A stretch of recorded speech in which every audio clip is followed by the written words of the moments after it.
Situated near the Kentucky border, Jamestown, Tennessee is full of small-town charm. Around 2,000 people call Jamestown home. Lonnie Cook is a resident and pastors the Jamestown Seventh-day Adventist Church. But God, much less ministry, was not always a part of his life. Lonnie spent years on the road as a truck driver. He found himself trapped in a world riddled with addiction. Actually, I come from a background of a lot of people with alcohol problems. And I myself grew up, I was alcohol, drugs. I don't know, most people are familiar with meth, amphetamines, meth. I was on that for about 15 years. During this time, Lonnie's wife began doing Bible studies through an Adventist church. At night, when he couldn't sleep, Lonnie began looking at those Bible studies and eventually reading the Bible. His wife and daughters were baptized in February 2001. Lonnie followed them in September.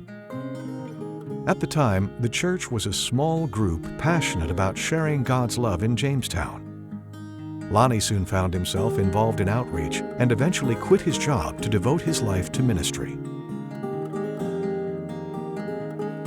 Went to work part-time here as a Bible worker. The church hired me, the conference supported it, and I did that for 7 years. And the Lord blessed, and He just amazing how He provides, and the church did really well. He's discovered his background gives him unique opportunities to minister to people who find themselves in similar situations. He strives to provide the same love and acceptance church members extended to him. I think that the greatest effect that it has is that I can sit down with a drug addict and say there's hope because I've been there. I can sit down with an alcoholic and say, you know, there's hope because I've been there. There's many situations that I've been in that the Lord has used to make me able to witness to those around me.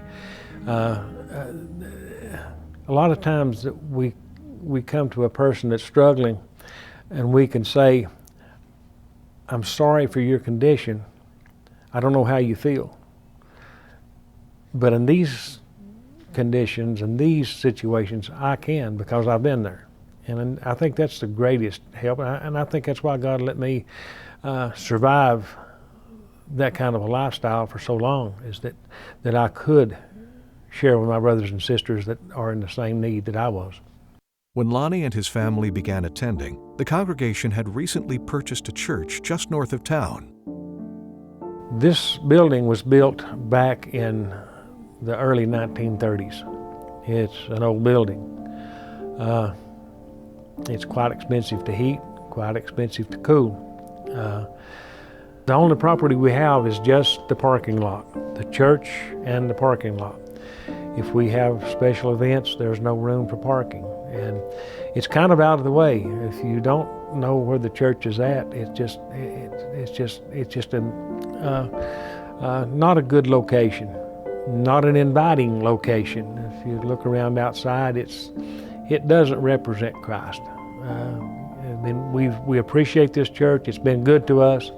We love it, but we want more, and we want a place that we wanted a place that we could have activities outside. And if kid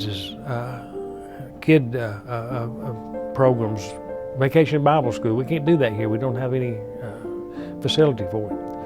We, for 4 years, had prayed for a piece of property to build. And we felt that the Lord wanted us in a different location.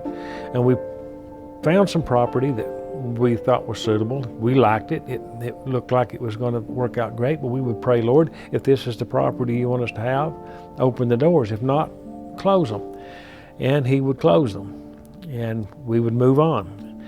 And we went through that process probably 4 or 5 times with different pieces of property that we thought was great.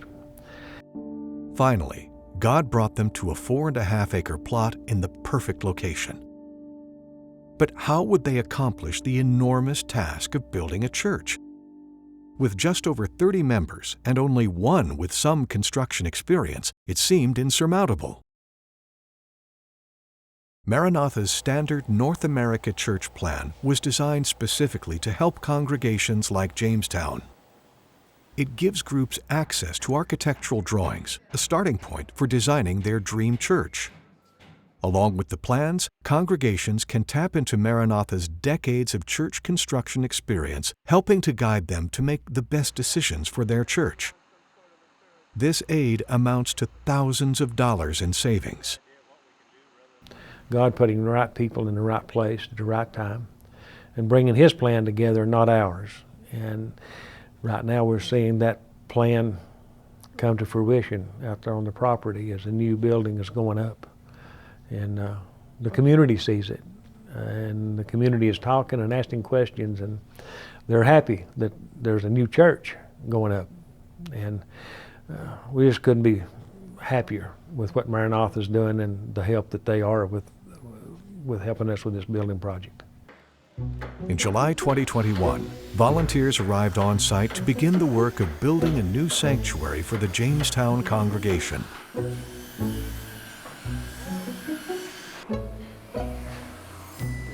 To have people from all over, from different parts of the world and the country, it's like a little bit of heaven. You know, in heaven we're not going to be striving for ourselves, it's going to be for each other. And that's what Maranatha is doing here. Maranatha's come here not for any notoriety, they come here to help and to serve God. They want to build a house of God that we can worship in and that the community can see and say, I want to visit these people, see what this is all about. When they see people, when you see people coming together, not for the money, because these are volunteers, and they're coming not for anything selfish, but out of giving. That's a wonderful witness for the community, to see the giving of brothers and sisters in Christ working together to make it better for a community. Volunteering on Maranatha projects is a new experience for Evelyn Mose and her husband. So at the beginning of this year, or should I say late last year, there was an option for me leaving active duty Army and going into Reserve Army. And when I made the decision to get into the Reserve Army, both Carl and I, my husband Carl, we decided we're going to get into an RV and actually start Maranatha projects. We we looked through different options on how we're going to do this, and getting a trailer was the best option because we already had a truck.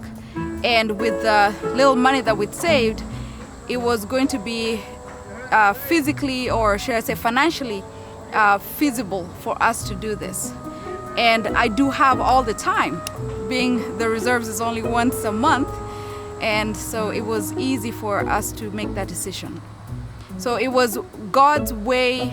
God had put that opportunity in our path to do it, because two things that we love to do is travel and volunteer, and doing Maranatha projects just put those two loves for us together. Their Maranatha travels have taken them across the country, from Pennsylvania to Maine, and now Jamestown, Tennessee. What keeps Evelyn coming back trip after trip? The people.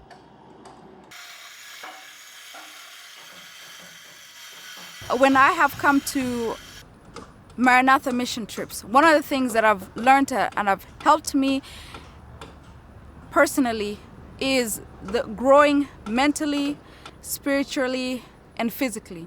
And that is by interacting with people from different backgrounds. We have people from a myriad locations around the country who come to these projects, and those are the people that also impact the fellowship that I have, impact my life.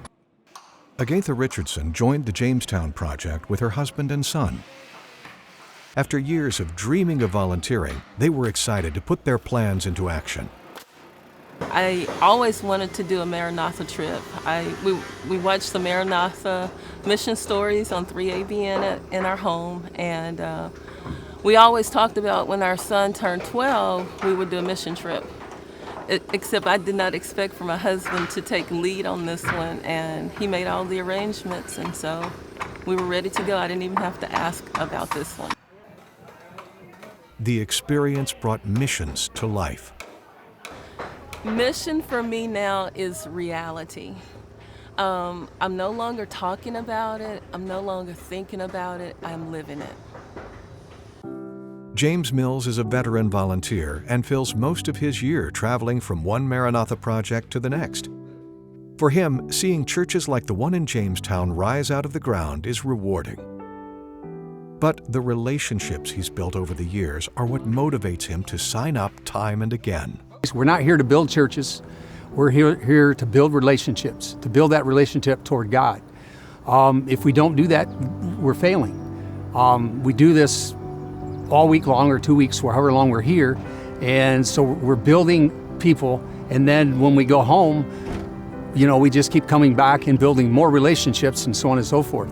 One of the things that I'm really excited about, when I retired, I didn't have a lot of friends, but now I have hundreds of friends. And I told them, I think it was my third or fourth project, when I was sitting there looking at people, I said, you know something? What's important to me, all these people, these are the people that I'm going to meet in heaven. So I'm going to have lots of friends, and that's why I'm here. Spreading the gospel through construction may seem unconventional, but Jim appreciates the opportunity to use his skills and wants others to join him. Not all of us can go door to door and try to bring people in. We just don't have the courage, or we just don't have the talent. But this is a talent that we do have. It's important that we take this talent and we share it with other people, so that when they get here, we can all work together, and it's just an amazing experience, the people you meet, so it's just great. 2 weeks of hard work in Jamestown resulted in amazing progress on the church building. The congregation will continue the work themselves and use contractors when necessary. Throughout the project, walls aren't the only thing that have been built. Relationships have been established and faith strengthened. I learned about faith. Every day, God builds my faith. This is something that's been far beyond faith building.